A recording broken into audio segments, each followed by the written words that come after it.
iaitu tentang penghijrahan saya daripada agama lain kepada agama Islam. So penghijrahan saya ni ada 3 peringkat. Pertama, saya dilahirkan dalam keluarga yang mengamalkan agama BTC. Pernah dengar tak agama BTC? Bukan botak Chin. BTC berarti Buddhism, Taoism, Confucianism. Gabungan ketiga-tiga agama ini. Sebenarnya majoriti masyarakat Malaysia sebenarnya Cina yang mengamalkan gabungan ketiga-tiga agama ini. Tapi mereka daftar Buddhism. Tapi sebenarnya mereka gabungan ketiga-tiga agama. Sejak lahir, mak bapak telah ajar saya sembah berpuluh-puluh berhala. Banyak ya. Tapi sejak kecil pun saya tak selesa nak menyembah berhala. Kalau you tanya saya apa sebab, tak tahu nak cakap. Kecil lagi, tapi tak selesa. Beberapa peristiwa yang berlaku di depan mata saya yang buat saya ni menolak penyembahan berhala. Peristiwa pertama, saya mempunyai ramai adik-beradik. Saya mempunyai 11 adik-beradik. Saya nombor 9. Satu mak, satu bapa. Orang selalu tanya, macam mana Cina boleh ada ramai anak? Betul tak? Jawapan saya sangat mudah. Rumah tak ada TV.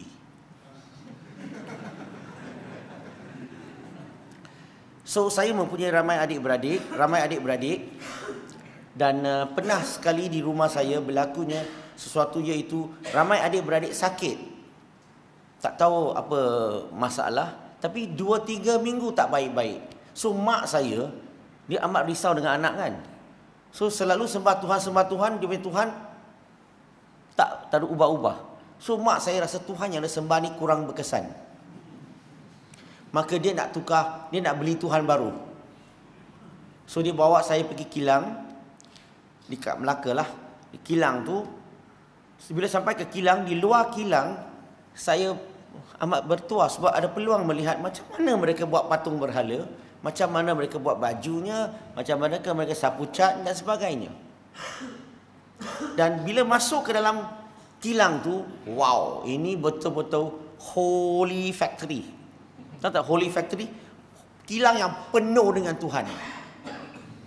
Dan setiap Tuhan ada nama, ada fungsi-fungsinya. Ada Tuhan tanah, ada Tuhan semangat, Tuhan yang jaga pelajaran, Tuhan yang jaga kekayaan, Tuhan yang memberi kekayaan. Cina punya banyak tentang wang punya lah Tuhan. Semua kekayaan punya. So, bila masuk ke dalam, toke tu nampak mak saya, dia panggil Aso. Aso maksudnya makcik lah. Makcik, lu mau beli apa Tuhan? So, mak saya komplain lah. Isu kat rumah ni, anak sakit-sakit tak baik-baik. So, itu toke kata, okey, kalau you mau beli Tuhan, jaga kesihatan, saya recommend 5 ni. Dia recommend 5, you boleh pilih lah. Tapi akhirnya dia recommend mak saya minta lah mana satu lebih baik, lebih kuat, lebih powerful lah. So dia recommend yang paling mahal. So mak saya pun belilah, bawa balik rumah, mula sembah. Saya tak tahu nak cakap macam mana. Saya tak nampak Tuhan dia kuat, Tuhan dia hebat, Tuhan budak kan. Kita nak tahu, kita nak sembah Tuhan. I want to see something miracle, something special. Tapi tak ada. So sejak kecil saya tak selesa. Tetapi suatu hari bila saya menyaksikan bola sepak antara Melayu lawan Cina campur India di kampung saya. Tahu kenapa Melayu lawan Cina Cina dengan India. Melayu lawan tim Cina campur India. Tahu kenapa? Sebab di kampung saya 80% Melayu. India campur Cina 20%. Melayu mudah nak cari pasukan. Cina India susah. So terpaksa campur. So saya amat bertuah dapat menyaksikan perlawanan bola sepak. Tapi biasanya lawan memang Melayu menang. Memang Melayu memang lebih pandai main bola. Setujukah? Saya setuju. Tapi orang India lebih pandai cakap. Orang Cina lebih pandai cari wang. Macam ada kebenaran kan. Dan saya amat bertuah sebab saya dapat menyaksikan. Saya tak main, masa tu usia 10-11 tahun. Saya menyaksikan mereka lawan dan saya bertuah juga sebab saya dapat menyaksikan kali pertama Melayu kalah. Berat ni. Salah seorang pemain budak Melayu ni tak boleh terima kenyataan. Too heavy. Dia tak boleh terima kenyataan. So apa dia buat? Dia pergi, kan dah habis main bola, dia pergi ke budak Cina, budak India tu. Dia nak cari gaduh. So dia tanya budak Cina India, aku dengar kat orang Melaka cakap bahasa macam ni, sorry ya.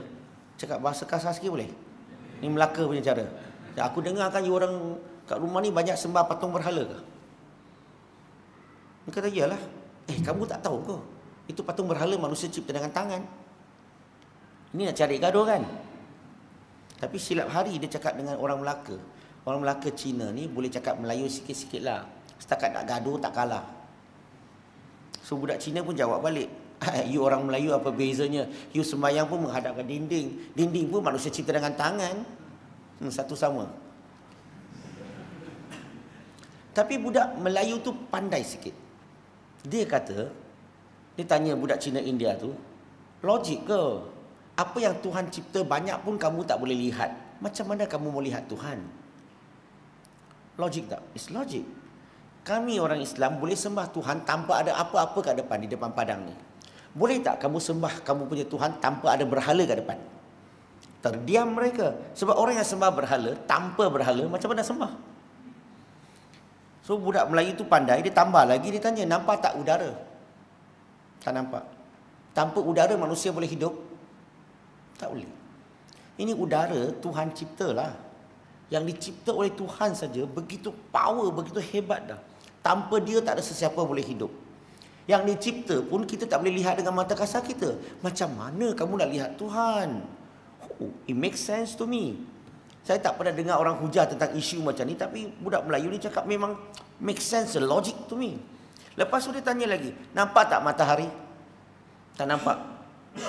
Tanpa matahari manusia boleh hidup? Yang dicipta oleh Tuhan matahari ni begitu hebat, tanpa dia tak ada sesiapa boleh hidup. Yang dicipta pun kita tak boleh lihat dengan mata kasar. Macam mana kita mau lihat Tuhan? Wow, saya baru tahu rupa-rupanya udara matahari ni so powerful. Hebat, lebih kuat daripada Superman, Ultraman, Batman yang kita tengok kat Power Gam sekarang. Betul lah, tanpa udara mereka hidup tak? Mati juga kan? So, sebagai seorang budak masa tu, kalau nak sembah sesuatu, nak main sesuatu, kita nak cari yang power, yang powerful. So, saya mula tertarik kepada udara dan matahari. Tetapi masalahnya, bila balik rumah, seperti biasa. Mak sembah berhala, anak kena diri kat sebelah buat tangan begitu. Kena ikut.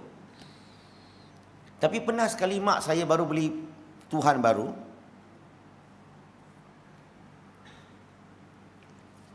Dan dia cakap lama dengan Tuhan dia. Saya tak larat nak berdiri asyik buat macam ni kan. So saya pun tarik baju mak saya. Mak, apa salah you asyik cakap kat dia tak jawab. Bukan main marah mak saya, diam. Minta maaf Tuhan, jangan salahkan anak saya, dia budak lagi. Sejak itu saya sangat takut mau tanya soalan sebab mak marah. Dan pernah sekali di depan rumah saya berlaku satu kebakaran. Kebakaran yang besar. Sehingga bomba datang padamkan api. Rumah dulu-dulu, rumah papan. Saya tengah termenung ni. Kalau api merebak kat rumah macam mana? Saya tak heran rumah kena bakar. Sebab rumah papan kena api mestilah kena bakar kan. Hanya saya mempunyai persoalan. Macam mana dengan patung berhala yang banyak-banyak ni? Mereka akan turun lari keluar ke? Ataupun akan duduk di situ kena bakar? Saya fikir-fikir rasa nak tanya tau mak saya. Tapi fikir-fikir lebih sikit, lebih baik ikut kata-kata orang Melayu. Melayu kata apa? Melayu kata jangan cari sakit, melainkan sakit cari kamu. Don't trouble unless trouble you. Akhirnya tak jadi tanya. Kalau saya tanya, saya tahu mesti kena lempang. Nah, ini peristiwa-peristiwa ini yang buat saya tak selesa, buat saya menolak penyembahan berhala. It doesn't make sense to me. Not powerful. Tak powerful. So ini peringkat pertama lah. Masuk ke peringkat kedua. Macam mana saya boleh agama Kristian? Saya dalam agama Kristian 14 tahun. Mazhab Kristian yang paling kuat berdakwah di dunia, Evangelical Church. Evangelical di Sabah Sarawak dipanggil Sidang Injil Borneo. Dia tukar kepada bahasa Melayu panggil Sidang Injil. Sebenarnya English dipanggil Evangelical Church. Ditambah Borneo sebab untuk orang Borneo. So macam mana boleh masuk Kristian? isu bola. Sebab 4 tahun kemudian saya mula main bola. Di kampung saya nak main bola ada banyak padang. Biasanya padang di sebelah rumah Melayu ni, Melayu banyak tanah kan dulu. Tapi kami lebih suka main di padang, di playground, tahu tak taman, dia ada playground. Biasa playground tu dia ada masjid atau surau di situ. We prefer playground. Kenapa? Sebab kampung ni mereka jarang potong rumput, kadang-kadang potong rumput dah panjang. So pergi ke playground selalunya ada maintenance kan, ada potong rumput, lebih selesa. So kita suka pergi main kat playground. Masalahnya orang kat masjid sana, surau sana tak suka nak tengok kaum lain, terutamanya Cina. So bila kita pergi berdekati masjid, nak main bola bukan dalam masjid pun, playground sana. Sebelah masjid lah pagar dia kan. So orang masjid biasanya akan suruh kita pergi tempat lain. Tolonglah jangan main kat sini. You pergi tempat lain main boleh tak? Pergi. Macam inilah layanan yang kami dapat. Rasa-rasa apa jawapan kita kalau orang cakap begitu? Orang Melaka tau. Lu ingat bapak lu punya tanah? Tetap kita main lah. Ingat itu tanah kerajaan kan? Untuk public kan? Kita main lah. Tapi masalahnya bila main bola, bola kadang-kadang terbang masuk dalam kawasan masjid tu. Itu memang bapak punya tanah. Masalah tu bila bola dah masuk ke dalam kawasan masjid, kami semua ni terpaksa tunggu sehingga solat asar habis, orang dah balik, dia tutup lampu, kunci gate dia, baru kita pakat make sure tak ada Melayu. Panjat masuk nak kutip bola. Hari itu kita agak malang sikit lah, orang kata banyak sway lah. Sway apa? Dah gate dah kunci, lampu dah tutup, tiba-tiba seorang karya masjid tu keluar daripada masjid. Dan dia nampak budak Cina kat dalam nak kutip bola. Bukan main marah lagi. Woi, apa ibu kat sini? Keluar! Kawan saya lari bukan main laju lagi. Sejak itu, kami tak selesa lah nak pergi main kat playground lagi. Sebab takut bola terbang lagi. Kira kita tak pandai main bola. So takut masuk lagi nanti macam mana. Setiap bola ni dulu kan kita terpaksanya setiap orang keluar duit sikit beli sebiji bola tau. Dan kalau setiap kali masuk macam ni macam mana? So kami terpaksa cari tempat baru. Alhamdulillah dapat jumpa tempat baru. Di belakang gereja ada tanah. So kita semua pergi jumpa ketua gereja tu. Ingat lagi tadi saya sebut Evangelical Church. Ini adalah Protestan. Protestan ni tak ada padri. Ketuanya dipanggil pastor. Tahu tak pastor? Tak boleh ingat pastor, cuba ingat plaster. Tapi saya gunakan nama padri boleh tak? Supaya orang-orang tua-tua, orang yang tak biasa dengar, kalau cakap pastor ni tak tahu apa kan. I gunakan padri. Boleh? So kami semua pergi jumpa padri, minta kebenaran. Tanya dia boleh tak nak minta kebenaran nak main bola di padang gereja ni. Itu padri jawab, you are most welcome. Tengok pendekatan masjid dengan gereja. Jauh bezanya. Dan dia benarkan kita main dekat padang gereja ni. Tak ada limit tau. You nak main pagi ke, petang ke, malam ke, up to you. Setiap hari selepas sekolah, kita akan terus pergi ke gereja main bola. Sampai petang, sampai malam. Kadang-kadang main bola, bola tu kena cermin pecah. Cermin tingkap. Itu padri tak ada marah, dia kata tak apa-apa nanti kita ganti. Kadang-kadang kena spotlight pecah. Don't worry, teruskan, nanti kita ganti. Setiap kali selepas habis main bola, dia akan sediakan makanan dan minuman. Makanan dan minuman untuk kami. Dan duduk bersama-sama dengan kami. Borak-borak, tanya khabar, tanya keluarga. Tanya tentang bagi nasihat supaya kita ni jadi anak yang baik, jaga mak bapak. Galakkan kita rajin belajar supaya masa depan peluang terbuka kalau rajin belajar. Kalau belajar dengan bagus, masa depan lurus, hidup lebih selesa. Dan dia offer kami tuition lagi. Kalau sesiapa yang pelajaran yang tidak begitu elok, don't worry, kami ada tuition free di sini. Sini macam mana? Kalau orang bukan Islam main bola kat kawasan masjid ini, kalau bola kena cermin pecah macam mana rasa-rasa? Saya tak tahu dia dapat keluar tak daripada masjid ni kan. Tengok pendekatan dia. Selepas berbulan-bulan kita main, banyak cermin dah pecah, spotlight pecah, makan free, minum free. Kita dah terhutang budi. Barulah datang padri ni nak jemput kami semua pergi ke gereja, nak celebrate Christmas lah. Tapi dekat gereja saya ni, Christmas tidak diselebrate besar-besaran. Sebab bagi mereka ni, Christmas ni macam sesuatu yang dipanggil bid'ah lah. Dalam agama, dalam mazhab Protestan ini. Sebab asalnya Christmas ni adalah ciptaan manusia, dia bukan dalam ajaran Kristian. So dalam gereja saya, selepas berbulan-bulan, padri datang nak jemput kami semua masuk ke gereja. Dia kata, next week we are celebrating Christmas. I would like to invite all of you to come to our church to have some food and we have present for you. Wow. Kawan saya ni, Cina satu lagi, dia tak nak pergi. Cuba bagi alasan lah. Dia kata, Padri, kami ni bukan Kristian, kami ni beragama Buddha. Itu padri jawab balik, don't worry my son. Tengok bahasa dia. Don't worry my son. This is a house of God. Ini rumah Tuhan. It's for everyone. Everybody can come. God love everyone. You pernah dengar tak ustaz cakap begitu dengan orang bukan Islam? Saya tak pernah dengar. 20 tahun masuk Islam. Tengok pendekatannya. Akhirnya kami semua tak terpaksa pergi. Terhutang budi mah. Takut tak pergi nanti tak kasih kita main bola. So kita pun pergi. Christmas Day tu pagi-pagi kita pergi. Biasanya kita pergi gereja tu masuk dari pintu belakang. Sebab padang kat belakang. Tak masuk kat pintu depan.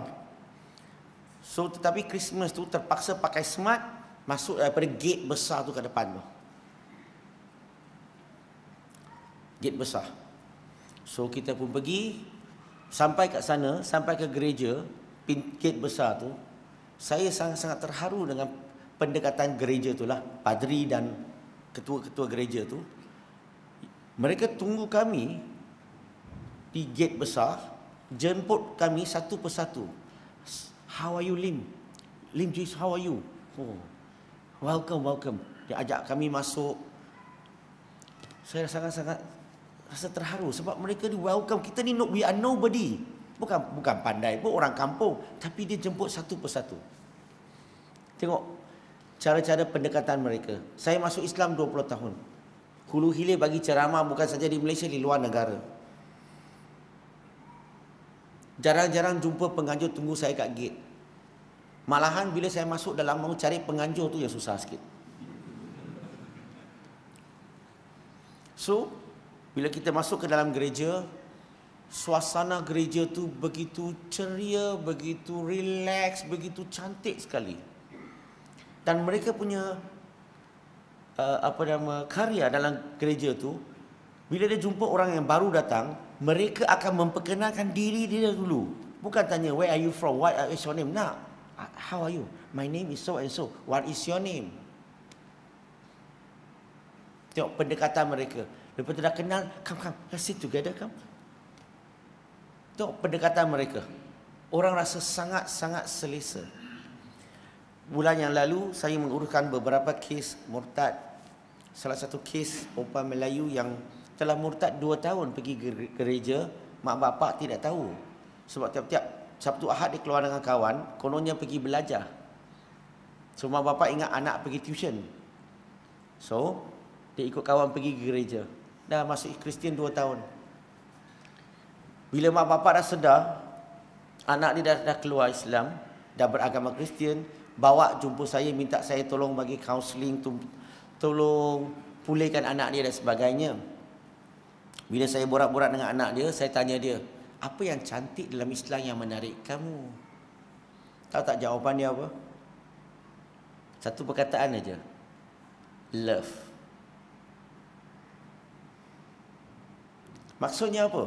Kadang-kadang orang datang ke masjid, kita tidak ada fellowship sangat tau. Kita hanya ibadah, you balik, I balik. They don't see love. Kalau berpakaian sedikit tak betul, tak tutup aurat dengan betul, kita bising, kita komplain.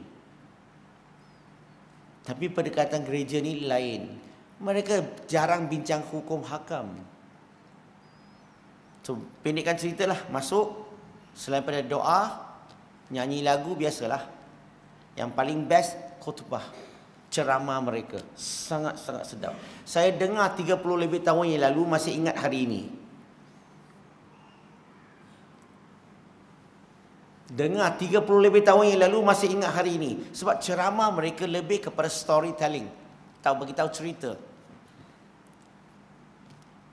Cerita, lepas tu apa pengajaran, macam mana nak amalkan dalam kehidupan kita. So dia will talk storytelling. Sangat senang nak ingat. Saya masuk Islam 20 tahun. Solat Jumaat.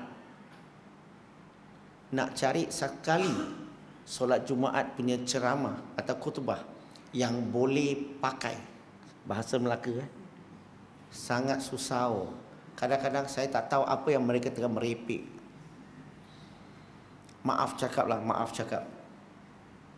Masih ingat lagi tak khutbah solat Jumaat 2 minggu yang lalu? Saya tak mau tahu isi kandungan tajuk tu. Saya nak isi kandungan ceramah tu. Saya nak tahu tajuk aja. Tengok you ingat tajuk tak? Maaflah cakap, cara kita sepatutnya solat Jumaat ini, sepatutnya imam sepatutnya ambil peluang untuk menceritakan sesuatu untuk umat yang berada di kawasan situ dan memperbetulkan atau bagi semangat atau bagi motivasi atau betulkan akidah. Ambil peluang untuk bantu umat Islam. Tapi berapa ramai dengan solat Jumaat tiap-tiap kali keluar, wow, fully charged battery. Ada? Setiap kali keluar solat Jumaat, saya tanya anak saya, masih ingat lagi tak apa dia cakap tadi?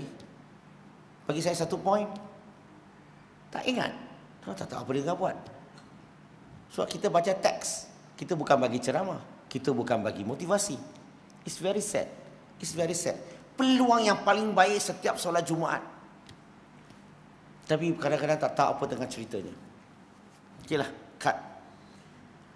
Selepas dengar khutbah, makan, pilih hadiah. Pendekkan cerita, kita semua geng-geng sangat-sangat seronok pergi gereja. Akhirnya tiap-tiap minggu pergi. Last kali 90% masuk Kristian, tak ada satu pun masuk Islam. Disko ni adalah tempat orang yang buat mengaji tengah-tengah malam ni. So dalam disko tu saya jumpa seorang haji kerja dalam disko. Apa pasal? Haji tak boleh kerja disko? Kerja dalam disko. So alhamdulillah saya dapat kenal seorang haji, dan dialah yang memperkenalkan bukan Islam, dia memperkenalkan Islam melalui satu tip lah. Tip debat antara Ahmad Didat dengan Jimmy Swaggart. Kenal tak Syekh Ahmad Didat? Tokoh perbandingan agama Islam Kristian yang bagi saya yang paling hebat di dunia mengikut berdasarkan zaman elektronik. Dan dia berdebat dengan Jimmy Swaggart, pastor Protestan yang paling hebat dalam tahun 80-an. Mereka berdebat di Amerika. Tajuknya Is the Bible God's Words. Saya pergi rumah dia, kita tonton sama-sama. Memang goyang akidah saya selepas tonton tip tu. Sebab Ahmad Didat, dia tak berhenti kata Bible bukan kalam Allah. Dan dia bagi bukti. Dia kata Bible bukan kalam Allah sebab Bible terlalu banyak versi, sentiasa berlaku perubahan. Dia kata Bible bukan kalam Allah sebab Bible ni banyak cerita mengarut. Bible bukan kalam Allah sebab banyak cerita bercanggah, contradiction. Bible bukan kalam Allah sebab dia bercanggah dengan sains. Bible bukan kalam Allah, banyak tulisan kelemahan-kelemahan manusia dalam Bible itu. Bible bukan kalam Allah sebab dia bagi konsep Tuhan yang salah ataupun dipanggil sifat Tuhan yang salah. Bible bukan kalam Allah sebab banyak cerita sumbang mahram. Bible bukan kalam Allah, dia kata. Bible mempunyai banyak cerita lucah. Banyak lagi lah dia bagi. Setiap pagi dia bagi dalil, dia hujah. Dalil, dia hujah. Saya tak pernah dengar perkara-perkara sedemikian dalam hidup saya, walaupun saya dalam Kristian 13 tahun. Bila saya dengar, memang goyanglah akidah. Orang Kristian pun ada akidah macam main-main. So saya tak puas hati, saya minta haji itu, boleh tak saya pinjam tip itu? Saya nak balik tengok lagi tape tu. Sekali lagi, saya nak buka Bible, check. Tengok itu orang Islam. Sheikh Ahmad Didat, dia cakap betul ke? Tipu punya. So balik rumah, buka kitab, check. Setiap hujah yang dia dakwa, memang ada nas, memang jelas, memang betul. Saya nak marah, tak tahu nak marah kat mana. Lepas tu, apa saya buat? Saya tengok tape belakang tu. Wow, ada 89 tajuk. Debat, lecture, dialog. So saya pun belilah tape semua tu. Setiap tape, satu debat sekurang-kurangnya 2 atau 3 tape. Satu tape ni biasanya harga 35 hingga 48 ringgit. Satu debate 100 lebih ringgit. Hari ini you pergi YouTube semua free. Betul? Time tu kena beli 89 tape lagi, tajuk lagi. So saya beli semua. Saya nak kaji. Pendekkan ceritalah, selepas kajian 2-3 tahun, saya baru yakin, baru jelas bahawa Bible ni bukan kalam Allah. Bukan. Tetapi Bible ni mengandungi 1 atau 2% kata-kata Allah. Can you understand this? When I say Bible as a whole is not the words of God, but Bible do contains the words of God, 1 or 2%. So daripada kajian saya bagi sedikit apa yang saya jumpa lah. Mungkin kamu semua pernah dengar. Saya just give a little bit. Yang buat saya susah nak terima adalah konsep Tuhan mereka. Contoh kalau kita baca Bible, Genesis chapter number 2, verse number 2 and 3. So dalam Bible dia sebut, and God created the heaven and the earth in 6 days. But on the 7 days, God rested. Dia punya Tuhan cipta alam 6 hari, hari yang ke-7 penat, perlu berehat. Mereka bagi sifat manusia kepada Tuhan. Tapi bila kita hujah dengan dia, dia pusing. Dia kata rehat di sini bukan rehat. Maksudnya Tuhan berhenti daripada mencipta. Wow. Pusing lagi kan? Tapi saya buka satu ayat lagi dalam Bible, in the book of Exodus, chapter number 31, verse number 17. Dalam ayat Bible disebut sama juga. Dia kata, and God created the heaven and the earth in 6 days, but on the 7 days God rested and was refreshed. Refresh maksudnya apa? Dia betul-betul rehat lah, bukan berhenti daripada mencipta. Nampak tak mereka cuba pun pusing. Lepas tu dia kata dalam Bible lagi, Genesis chapter number 6 verse number 6, dia sebut, dia kata, and God's regret create mankind on earth. Dia kata Tuhan menyesal menciptakan manusia di muka bumi ini. Tuhan menyesal. So dia punya konsep Tuhan macam Tuhan dah cipta, Tuhan tak ada ilmu masa depan, dah cipta, silap cipta manusia di muka bumi ini. They have that kind of concept. Dia bagi sifat-sifat Tuhan yang salah. Sifat manusia dia bagi kepada Tuhan. Dalam Genesis chapter 32, satu lagi, Tuhan dia datang ke bumi, turun ke bumi, bergusti dengan Nabi Yakub alaihissalam. Kenal tak Yakub alaihissalam? Yakub orang putih panggil apa? Jacob. Tambah cream crackers. So Tuhan bergusti dengan Yakub alaihissalam dan Tuhan kena kunci. Biasa belajar silat tak? Kunci kan? Akhirnya bila Yakub alaihissalam, dia menang tau. Dan diberikan nama Israel. Apa maksud Israel? Israel, azan ke? Kita bagi lalu azan dulu.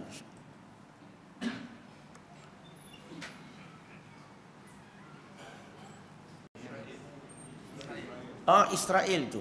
So, Tuhan bergusti. Akhirnya Nabi Yakub alaihissalam dapat gelaran Israel. Apa maksud Israel? Hamba Allah. Maksudnya Abdullah. Kamu semua ni Israel. Betulkah? Kita semua ni Israel. Hamba Allah lah maksudnya. Okey. So bila mereka bagi sifat-sifat Tuhan macam ni, susah nak terima. Saya bagi satu contoh lagi lah. Kelemahan manusia dalam tulisan, dalam kitab tu. Kelemahan manusia, can you imagine? Human error is in the Bible.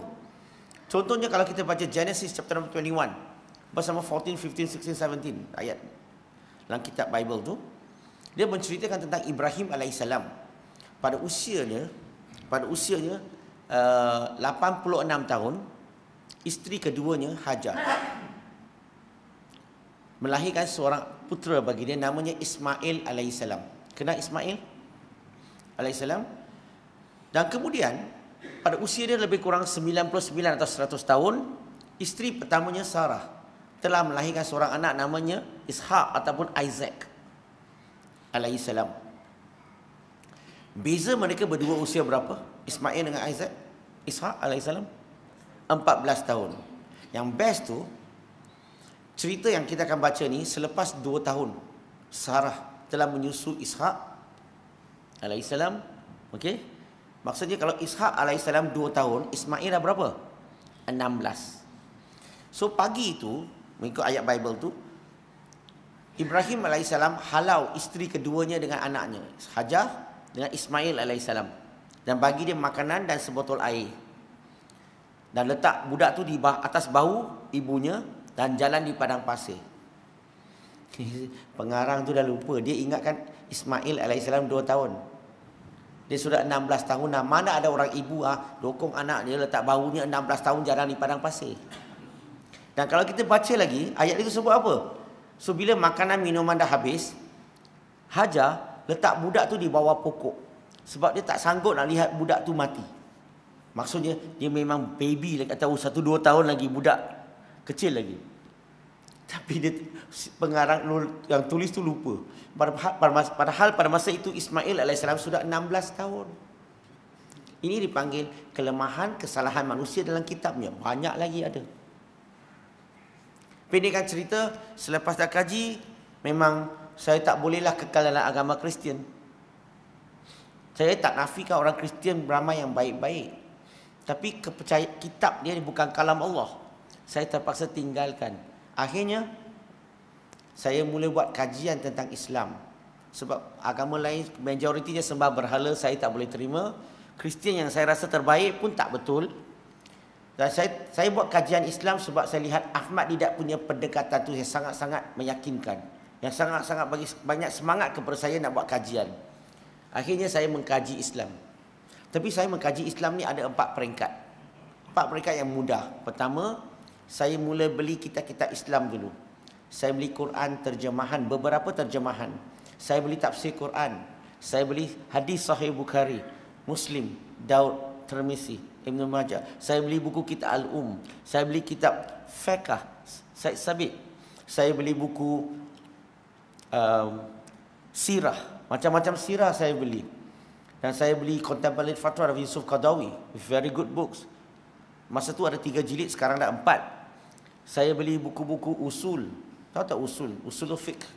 Kitab yang paling popular di dunia sekarang, dikarang oleh Profesor Muhammad Qasim Kamali atau Ibn Ashur. Saya beli buku Maqasid Syariah, dikarang oleh Jashi Auda dan sebagainya. So macam-macam buku lah. Banyak lagi buku saya beli, tape-tape saya beli, kaset-kaset saya beli. Tujuannya apa? Nak kaji Islam. Nak tanya sikit boleh? Di rumah ada buku-buku yang saya baca tadi.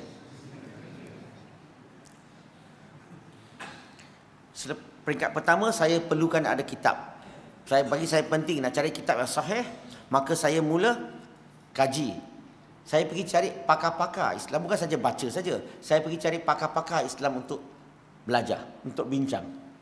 Faham tak pakar? Wah, ini budak Cina tanya orang Melayu, faham tak pakar? Mestilah faham, betul tak? Tanya sikit lagi boleh? Tengok betul-betul faham tak? Nak faham Quran, tanya siapa? Tadi kata faham. Sakit mata jumpa siapa? Bukan jumpa doktor. Sakit mata jumpa doktor pakar mata. Nak faham Quran, tanya siapa? Siapa nama pakar Quran? Wah, orang sini semua tahu jawapan tapi merendah diri, betul? Nak faham Quran, tanya mufassirun, orang yang pakar dalam tafsir Quran. Nak faham hadis, tanya muhadis.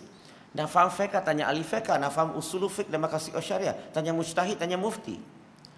Selama ini kita belajar Islam, tanya yang pakar ke tanya yang biasa? Banyak tanya biasa akan jadi pakar kan? Bukan kita perlu tanya pakar. Bukan satu pakar, tapi beberapa pakar dalam setiap bidang. Persoalannya, kita kenal tak siapa yang pakar? Kita tanya tak pakar? Kalau tak percaya, mulai hari ini, setiap isu yang kita belajar, you tanya pakar.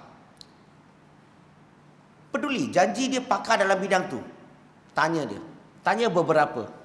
Dan kefahaman kita akan mula berubah.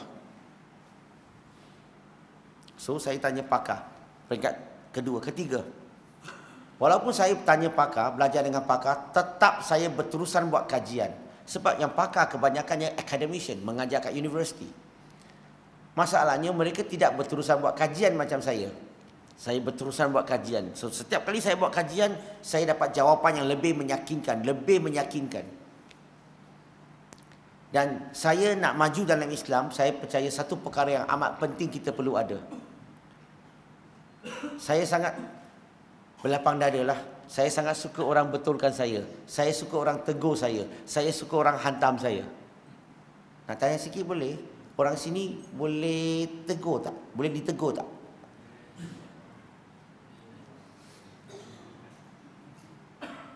Tahu tak masalah paling besar bagi orang born Muslim ni apa? Orang lahir dalam keluarga Islam ni. Masalah paling besar adalah susah nak undo and unlearn. Susah kita nak bagi nak teguran. Mereka susah nak terima. Terutamanya mata sepet rambut lurus punya. Kenapa? Saya pernah tegur orang. Bila tegur dia kata apa? Lu siapa? Lu mu'alaf, apa lu tahu? Ini soalan, ini hujah pertama. Lu tahu tak? Saya punya ustaz, saya punya ulama. Dia keluarkan nama-nama semua hebat-hebat punya. Masalahnya, kalau kita tak boleh undo and unlearn, kita tak boleh progress dalam agama Islam. Kalau kita tak boleh ditegur, kita buat iblis syaitan gembira. Iblis syaitan jadi kawan baik kamu. Dia akan buka disko di sebelah surau atau masjid ini. Tahu kenapa? Iblis syaitan tak heran kita minum arak, judi, perempuan, babi. Dia tak heran. Tak heran. Sebab kita semua tahu haram. Suatu hari nanti ada kemungkinan kita akan bertaubat. Yang iblis syaitan paling suka apa? Dia paling suka kita tak boleh ditegur. Ego tak boleh ditegur. So kalau tak boleh ditegur, kita mungkin mengamalkan sesuatu, kita ingat sunnah Nabi, padahal itu bercanggah dengan sunnah Nabi, tapi tak boleh ditegur. Maka kita akan amalkan ajaran yang salah ini sampai kita masuk kubur. Maka kita akan sesat selama-lamanya. Dan iblis syaitan paling sukalah we make them happy. Cut. Saya masih ingat lagi, saya sangat suka orang tegur saya. Nanti boleh tegur lah. Nanti ada Q&A sikit ke. Saya masih ingat lagi tahun lepas, ada 2 orang tegur saya. Awal tahun lepas, seorang tegur saya sebab saya bagi ceramah, saya menggunakan, saya menceritakan satu hadis palsu. Sebab saya dengar ceramah ustaz yang terkenal. Saya pun tiru lah, bagi ceramah. Tiba-tiba orang tanya saya, dia kata, Brother Lim ada cek tak? Bila tanya ada cek tak, saya tahu some problem already. So saya tanya, apa masalahnya? Dia kata, itu hadis palsu yang kamu cerita. Saya kata, saya belajar daripada ustaz-ustaz sekian-sekian. Dia kata, no, that's palsu. So saya minta dia bagi masa sikit, saya balik buat kajian, pergi tanya pakar-pakar hadis. Akhirnya sebulat suara, semua pakar hadis kata itu palsu. Saya terima kasih kat dia, minta maaf kepada orang yang saya pernah cakap. So sorry, silap saya tak siasat, saya tak cek hadis itu. Nak tahu tak hadis apa? Tak minat? Nak tahu? Pernah dengar tak orang kata Nabi Muhammad SAW selalu pergi ke pekan Madinah, suap makanan kepada seorang lelaki Yahudi yang buta. Pernah dengar tak? Itulah hadis yang palsu. Pakai logik pun tahu hal palsu. Kenapa? Sebab salah satu sifat Nabi adalah tabligh. Apa maksud tabligh? Sampaikan. Menyampaikan, betul tak? Takkan Nabi pergi suap dia hari-hari tak menyampaikan Islam kat dia, tak menyampaikan tauhid kat dia. No way. Dan bila cek dengan pakar-pakar memang palsu. Tapi popular tak? Sangat popular. Tanya orang Islam semua tahu. Yang palsu tahulah kan? Kacau tak? Kacau. Nasib baik saya terbuka untuk kritikan. Next, tahun lepas, 4 bulan yang lalu saja, akhir tahun, seorang anak murid saya tegur saya lagi. Alah, saya tak pernah boleh, saya seolah-olah tak boleh percaya saya salah. Sebab saya belajar dengan ustaz-ustaz semua terkemuka, yang popular, yang sangat hebat punya. Dia pun ajar saya begitu. Tapi bila dia tegur saya, dia kata, Brother Lim cakap tadi tu, Brother Lim ada cek tak? Pernah cek tak? Dalam grup saya ni kita selalu cek punya. Tapi hari tu saya memang, sebab terlalu popular, semua ustaz ajar saya begitu, takkanlah salah kan? Dia cakap dengan saya, no, salah. Saya kata, ada bukti tak? Dia tunjuk saya bukti. Saya balik, saya buka kitab Fathul Bari, saya cek, la ilaha illallah. Saya tak pernah terfikir boleh salah. Nak tahu tak apa hadis tu? Apa cerita tu? Tapi dengan satu syarat, semua kena jawab kuat-kuat. Mau ke tak mau? Okey. Tengok ada orang tak boleh pecah rekod saya sebab saya dah salah 20 tahun. Tengok ada orang boleh pecah rekod tak? Isteri Nabi Muhammad sallallahu alaihi wasallam majoritinya muda ke tua? Tadi janji mau jawab kuat-kuat. Muda ke tua? Itulah yang saya faham 20 tahun. You rasa betul ke salah sekarang? Semua isteri Nabi semuanya muda. Satu saja tua. 17, 19, 23, 27, 29, 32. Is young. You faham tua kenapa? Siapa pernah tengok dalil? Kita faham tua sebab kita kena tipu satu perkataan. Janda. Di dunia ni janda semuanya 50 tahun ke atas. Dan kalau cek betul-betul, saya cek. Nak minta saya, lepas ni boleh minta saya. Dalam handphone saya ada. Memang saya salah. Saya amat terima kasih kepada anak murid saya sebab tegur saya. Kalau tidak, saya akan berterusan cakap yang salah sampai mati. Bahaya, bahaya. Fitnah Nabi. Dan saya minta maaf kepada orang yang saya pernah cakap. Okey, cut lah. Last. Sebelum saya memeluk agama Islam, peringkat yang keempat. Sebab saya lihat dulu saya sebelum Islam, dalam agama BTC, saya terpaksa ikut, tak ada pilihan. Bila masuk Kristian, itu pilihan saya. Sebab saya tertarik kepada akhlak orang Kristian yang baik. Tapi saya masuk Islam bukan kerana orang Islam. Saya masuk Islam sebab kajian saya terhadap Islam. Saya jumpa kebenaran dalam Islam. Saya tertarik kepada agama Islam. Bila saya kaji Islam, saya baru faham. Rupa-rupanya Islam yang kaji lain. Yang Islam keturunan ni lain. Apa yang mereka buat, amalkan lain dengan apa yang saya kaji. Baru saya faham. Nak faham Islam, tak boleh ikut-ikutan. Nak faham Islam, kena memeluk agama Islam, kena kaji Islam. Islam agama ilmu, bukan ikut-ikutan. You must do research, you must do with understanding. Sebab Islam agama ilmu, bukan ikut-ikutan. Pendekkan cerita, 4 peringkat ini, selepas saya buat kajian semua, barulah saya memeluk agama Islam. Cara macam ni masuk Islam betul ke salah? 1, 2, 3, 4 tu. Betulkah? Kalau saya punya betul, you punya cara macam mana? You masuk Islam pun 1, 2, 3, 4 ke? Atau 4 terus? Wah, shortcut lah. Cara macam ni masuk Islam, you ni memeluk Islam ke mewarisi Islam? Islam boleh diwarisi ke? Dah masuk ke belum? Kalau tak ada, kita boleh buat pengislaman ramai-ramai. The point is, saya nak mengingati diri saya lah. Dan juga mengingati muslimin muslimat. Boleh tak? Mulai hari ini kita sama-sama ubahlah. Cukuplah. Kita dah beragama Islam begitu lama. Blur-blur. Ikut-ikutan. Blur-blur. Cukuplah. Mulai hari ini kita belajar Islam. Kita kajilah. Kita bincang dengan pakar. You try once. You cuba sekali. Baru kita faham, oh, Islam sangat berbeza. Tapi kalau kita dengar, orang buat, kita buat, this is the problem. This is the problem.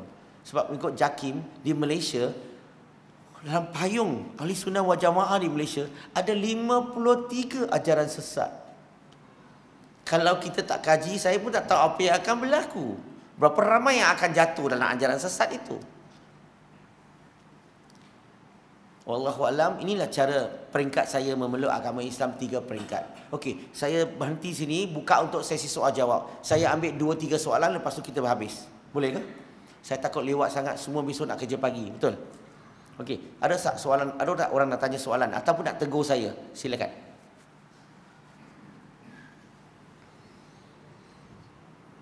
Saya tolong you cepat sikit. 5 4 3 2. See, cara macam ni laju sikit. Silakan.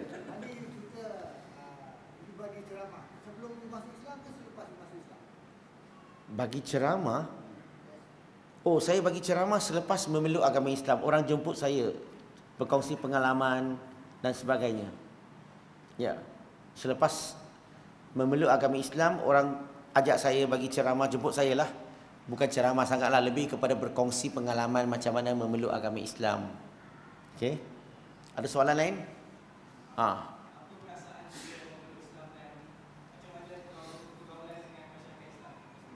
Perasaan selepas mengucap syahadah. Satu, sangat-sangat selesa. Sangat-sangat tenang bagi saya. I'm so happy.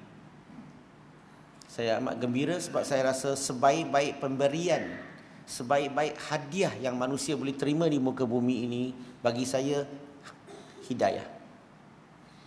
Tapi saya mempunyai perasaan yang lain. Sebab saya rasa sedih selepas saya mengucap syahadah, sebab mak dan abang saya telah meninggal dunia sebelum saya memeluk agama Islam. Saya rasa sedih sebab kami duduk di kampung. Kan kata kampung saya 80% orang bukan Islam, orang Islam. Duduk di kampung bersama-sama mereka 40 tahun. Kita kenal satu sama lain. Tapi sedihnya tak pernah satu orang pun datang menceritakan Islam kepada kami. Sehingga mak saya telah meninggal dunia, abang saya telah meninggal dunia. Saya rasa sedihlah. Dan saya percaya mak dan abang saya pasti akan dakwa orang-orang yang dia kenal di muka bumi ini yang tak cerita Islam kepada mereka. Dan jangan-jangan kerana inilah menghalang kita, dia jadi sebab yang kita ni tak dapat masuk syurga tu jadi masalah. So itulah perasaan sedikit. Ada soalan lain? Ya, silakan. Bagaimana orang-orang yang beribadah tapi dia tak kenal ma'rifatullah? Orang yang tak kenal Ma'rifatullah. Okey. Dan dia beribadah tapi dia tak kenal. Dia tak kenal Allah. Tak kenal Allah. Maksudnya bukan Islam ke orang Islam? Dia rujuk kepada orang bukan Islam ke orang Islam?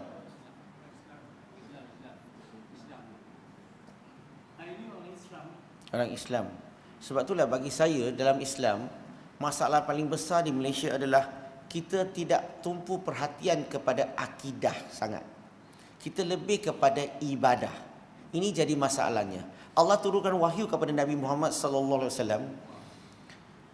Itu Quran jatuh daripada langit kan, turun berperingkat-peringkat. Yang berperingkat-peringkat kan. 2 peringkat yang besar. Pertama di Mekah selama 13 tahun, kemudian di Madinah selama 10 tahun.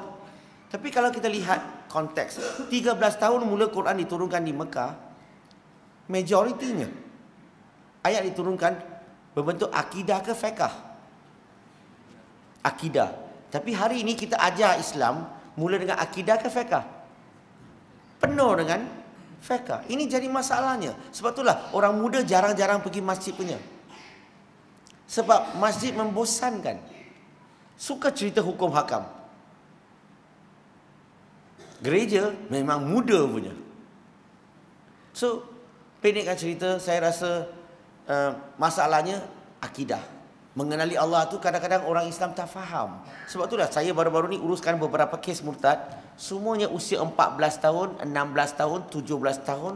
Yang cara kita menyampaikan Islam yang membosankan, yang tidak menarik, tak tahu, tak pandai nak bagi contoh, tak pandai nak buat orang yakin. Itu jadi masalahnya. So, lain saya tak boleh komen lah. Saya hanya boleh komen tentang cara. Sebab orang macam ni sebab kita tidak ajar Islam dengan betul. Ada lagi? Silakan.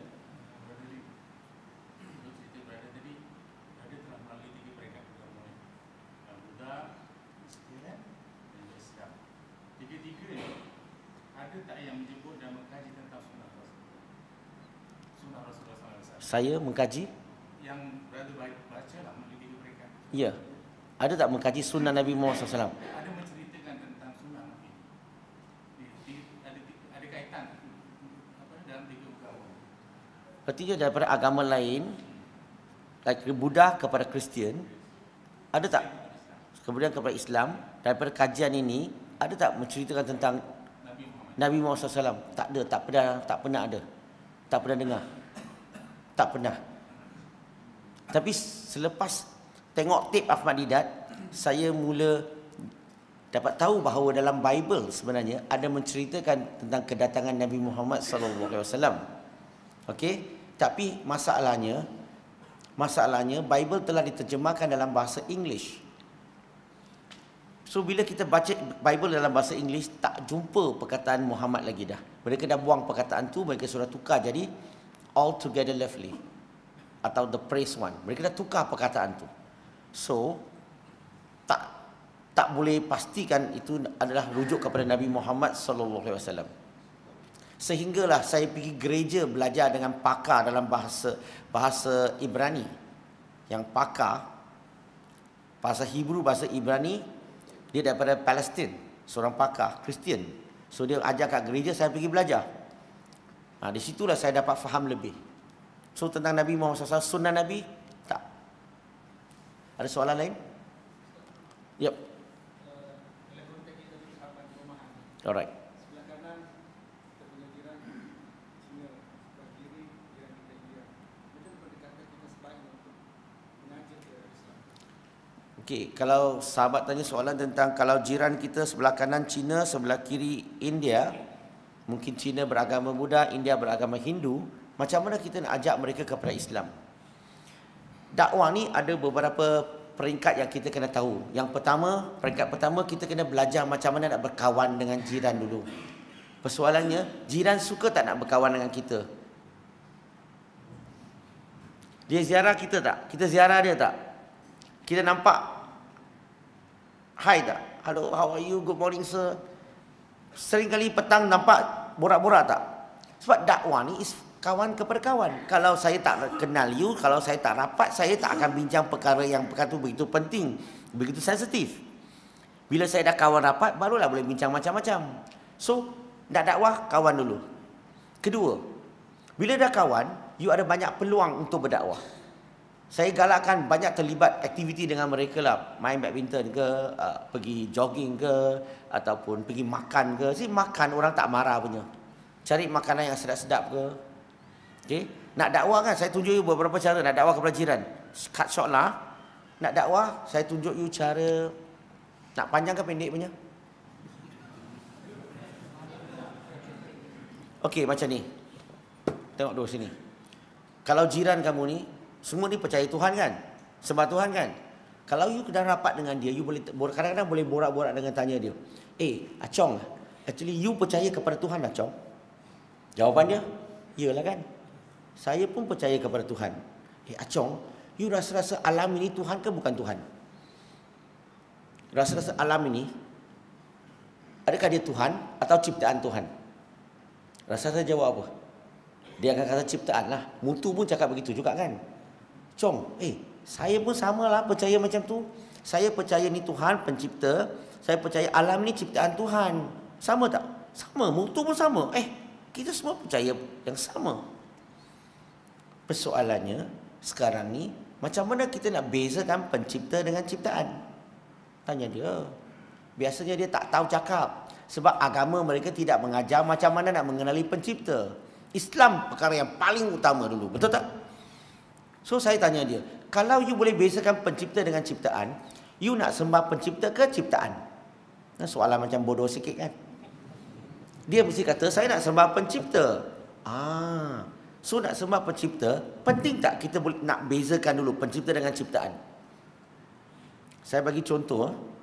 Kalau saya cakap dengan orang Cina yang beragama Buddha, saya akan ambil Kristian sebagai contoh untuk dia. Saya tak mau cakap agama dia. Kalau saya cakap dengan Hindu, saya akan cerita dengan gunakan agama Buddha sebagai contoh bagi dia. Can you understand this? So saya tanya je. Saya akan bagi contoh. Contohnya di Buddha kan. Saya cakap dengan dia, contoh. Dalam agama Kristian pun mereka percaya kepada Tuhan, pencipta dengan ciptaan. Tapi Kristian hari ini, mereka sembah pencipta ke mereka sembah manusia, Jesus Christ? Hari ini ramai tak orang sembah manusia?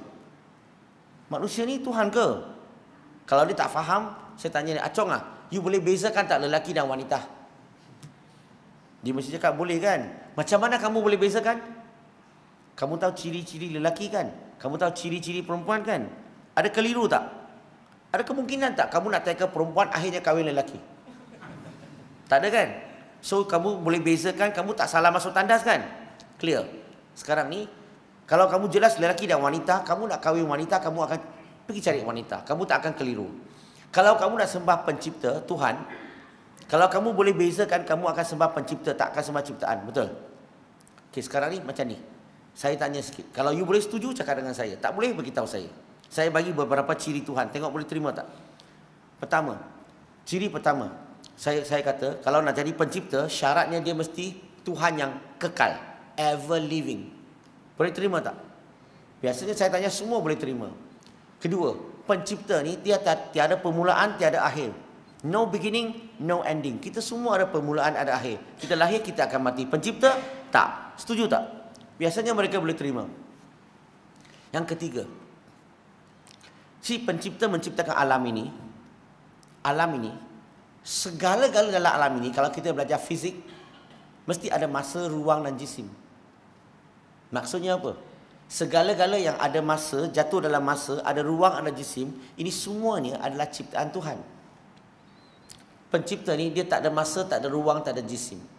Boleh setuju tak? Biasanya mereka boleh setuju. Saya tanya dia yang keempat. Pencipta ni, pencipta yang sebenar, dia tidak memerlukan apa-apa. Dia tidak bergantung kepada apa-apa. Dia tak perlu udara, dia tak perlu matahari, tak perlu makan, tak perlu minum. Betul tak? Dia setuju.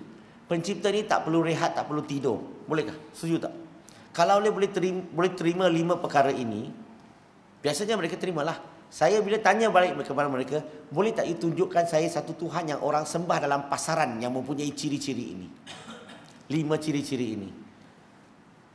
Almost all. Cakap apa? I can't think of anyone. Dia kata, tak ada. Kalau dia kata tak ada, sebenarnya dia sudah lafaz la ilaha. Dia kata tak ada Tuhan dalam pasaran yang mempunyai ciri-ciri ketuhanan ini. Dia sudah menolak semua dah. Dan I kata, kalau saya tunjuk satu Tuhan yang mempunyai ciri-ciri ini, you boleh terima tak? Biasanya dia kata, kalau ada, why not? Saya minta dia baca surah Al-Baqarah, surah kedua, ayat 255.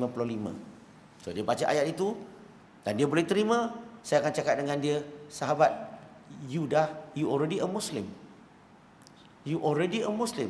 Congratulations. Welcome to Islam. Why? You already said there's no God. Kamu dah kata tak ada Tuhan mempunyai ciri-ciri ketuhanan, dan kamu kata kamu boleh terima Tuhan-Tuhan yang mempunyai ciri ini kan, Tuhan yang mempunyai ciri-ciri ini kan. Kalau kamu boleh terima, kamu dah Islam dah. Kamu dah lafaz la ilaha illallah. Welcome to Islam. Sebenarnya kalau kita boleh bagi dia faham ciri-ciri itu, sejak itulah dia tak akan sembah apa-apa yang tidak mempunyai ciri-ciri ketuhanan ini. Kita memperkenalkan Islam, memperkenalkan Allah kepada dia tanpa sebut nama Allah. Sebab kadang-kadang sebut Allah aja mereka tutup terus. Okey. Last. Ada?